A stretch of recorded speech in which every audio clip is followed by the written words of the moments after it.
ఇప్పుడే మిరాయి మూవీ చూసి వస్తున్నానమాట.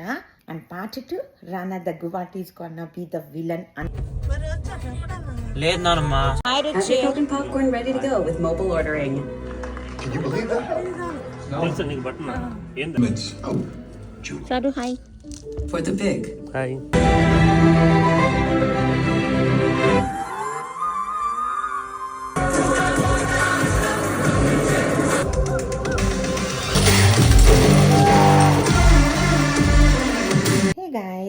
ఇప్పుడే మిరాయి మూవీ చూసి వస్తున్నానమాట. సో మీకు కూడా రివ్యూ ఇచ్చేద్దామని చెప్పి రెడీ అయిపోయాను.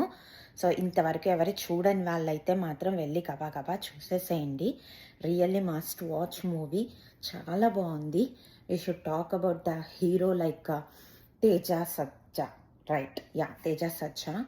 అసలు ఆయన ఎంచుకునే కాన్సెప్ట్సే డిఫరెంట్గా ఉన్నాయి. ఒక జాంబిరెడ్డి అయితేనేమి అండ్ హనుమాన్ అయితేనేమి and this one also concept is too good. బేసిక్గా all kind of age groups నచ్చుతుంది అనమాట సినిమా. విజువల్ ఎఫెక్ట్స్ అయితే ఒక రేంజ్లో ఉన్నాయి. సో కుదిరితే తప్పకుండా అందరూ బిగ్ స్క్రీన్లో చూడటానికి ట్రై చేయండి. అస్సలు ఇంటర్వెల్ సీన్ అయితే ఉంటుందండి, it's don't miss it. Actually trailer చూసినప్పుడు ఇవన్నీ అర్థమైనాయి, కానీ అర్థం కాంది ఏంటంటే మనం ఎక్స్పెక్ట్ చేయింది కామెడీ కూడా టూ గుడ్ ఉంది మూవీలో. చక్కగా నవ్వుకోవచ్చు హ్యాపీగా. సో కాస్ట్ అయితే రియల్లీ మంచు మనోజ్ గురించి కూడా చెప్పుకోవాలి. తగ్గ క్యారెక్టర్ పడిందని అనిపించింది నాకు. He also did super well and heroine is very cute and Shreyas Sharan, she did very well. Jagapathi Babu, so కరెక్ట్గా సెట్ అయ్యే రోల్స్ ఇచ్చినట్టు అనిపించింది and they did justice for their roles. Fights కానీ, విజువల్ ఎఫెక్ట్స్ కానీ, ఆడియో కానీ, గ్రాఫిక్స్ కానీ, చెప్తున్నాను కదా అసలు విజువల్ ఎఫెక్ట్స్ అయితే చాలా బాగుంటాయి.